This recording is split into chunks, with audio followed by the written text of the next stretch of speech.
If there's anything people want today is more money. They are looking for it. Talk about it, dream about it. The problem is that many people wish for money, but they don't have any idea on how to do it.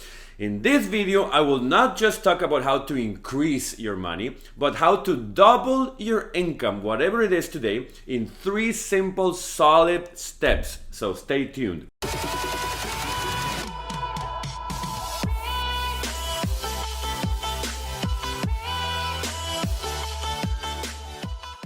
Hi there! Welcome to the channel The Foreigner in America, where I teach locals and foreigners everything related to money, personal finances, investing, real estate, and the markets. If you're someone like myself that loves money and wants to be independent and wealthier, please subscribe to this great channel and hit that bell so you're alerted every time I upload videos. I also post on Instagram and TikTok now at The Foreigner in America. I have a blog, theforeignerinamerika.com, where I elaborate more on the inside. And I have a new book called A Foreigner in America Can Succeed that talks about money, investing, jobs, dieting, exercise, friendship, among many other topics of interest. And you can get it for the cost of a latte in the link below. I am passionate about personal finances. I love them. I talk about them, I dream about them, and I'm very good at them. There's something about money management that drives the best in me. So let me show you what I like you to do with your money. Step number 1, take control of your money. This sounds cliche, but you need to control your money and not the other way around. When money controls you, you don't have any say over it. You don't tell it where to go, and you don't have any control on his decisions. Money flows from one place to another, and you just stare at it doing nothing. It is just like a really bad dog that bites everything and breaks everything in the house, and it's a mess. When you take the dog out on a leash, the dog fights with every human and animal it sees. Well, my friend, that dog is your money. You don't have control over it. It controls you. It shouldn't be like that. Before thinking of increasing your money or doing anything better with money, you have to regain control. Remember this famous phrase that says, you cannot control what you cannot measure. And this is very true. So how do you measure your money? Let me tell you, but make sure you hit that like button if you're enjoying the content so far. It helps my channel tremendously.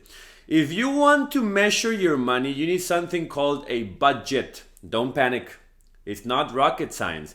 It is a spreadsheet in Excel or a sheet of paper. You need 2 columns, money in and money out, which is, in fancier words, will be income and expenses. You need to do this for 30 days. So if you start on the first day of the month, it will be beneficial. Otherwise, just go from the day you start and end on the same day the following month. Write down the money in, all the money that comes into your bank account or pocket, every single cent. Hopefully you tell me, Jaime, I have many sources of income. Do I need to write them all down? and I'll be like, yes, you made my day. But if you're one of the 65% of Americans with only one source of income, their job, well, you put your after-tax salary on the money in column. Then you concentrate on the money out column. This is the one that takes a little bit more effort because you have to keep up with it for the next 30 days. Everything you spend money on, being $1 here and there or $100, you need to write it down on the money out column. Write down the date, description, and amount. After you finish tracking money in and money out for 30 days, you need to do 2 things. First, every expense on the money out column needs to be classified as fixed or variable. Is it a monthly obligation or is it something you spend money on just this month?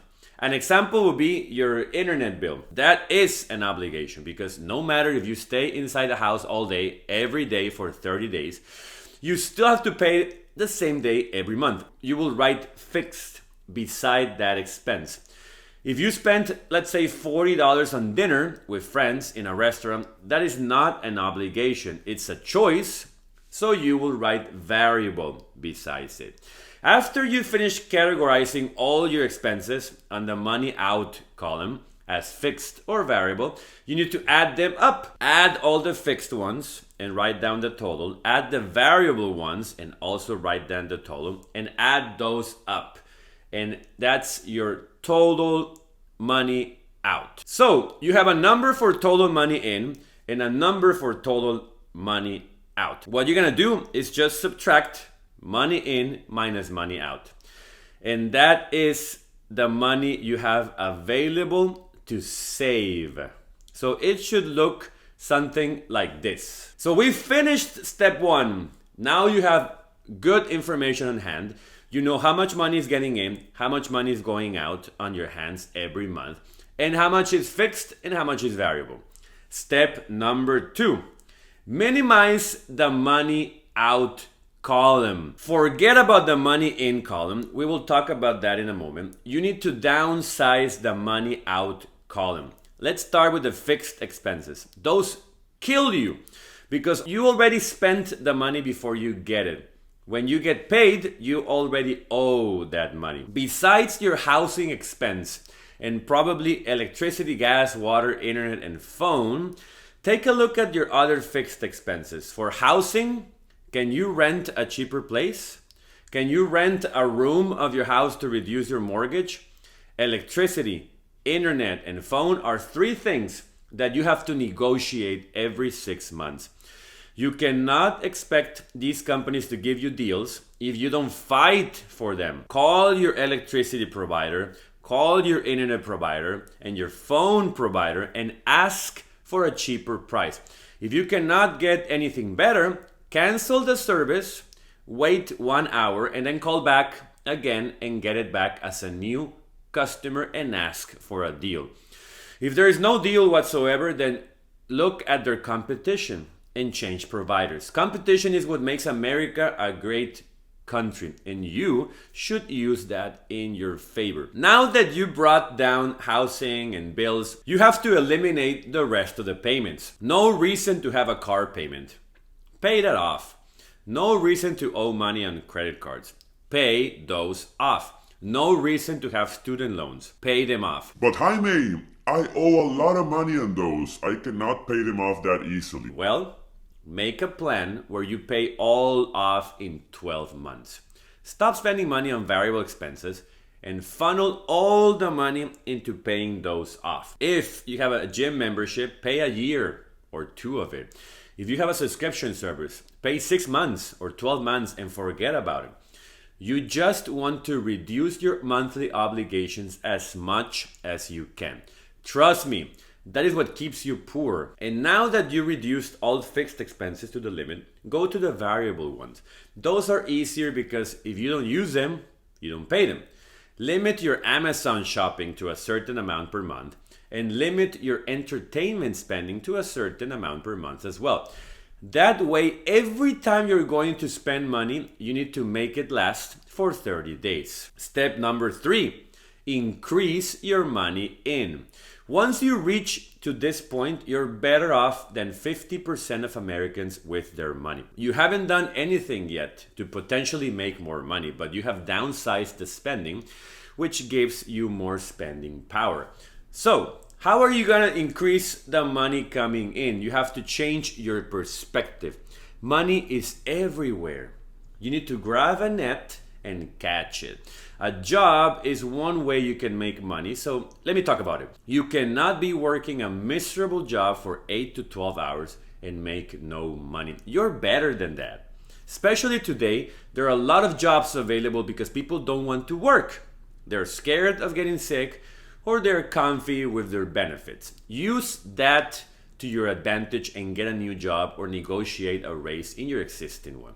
In my experience and talking to many HR personnel, you will not get a raise bigger than what you could get by changing jobs or industries. So start learning things that get paid well. like sales. Another thing that you have to do is get a secondary source of income. A side hustle is what everyone should aim for. You have something or you know something you can teach, go ahead, place an ad on Craigslist and start teaching on the side. You are good at trade, buying and selling things on a profit. Well, do that your side hustle. The important thing is that you start and keep going. Give it a solid year before you can see big results and never stop. If you quit, you lose. No one else cares about it beside yourself. Once you get to this point, you will have so much more money that you will double your income. If you reduce expenses and increase income, then it is double the power. Imagine you made 5 grand and spent 4.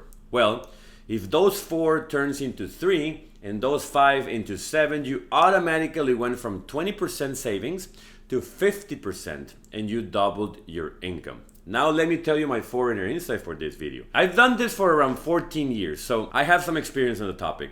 My goal is to get to a point where I can save more than 90% of my money to invest without changing the quality of my life. No fire BS where you just don't eat and sleep in a 300 square foot RV to save money. No. Once you turn your mindset into these 3 simple steps, your money will multiply. Step 1 is the most important and critical, and it is the one that you must master. Do it. Let me know how it went and comment below if there's anything that you do that helps with this process.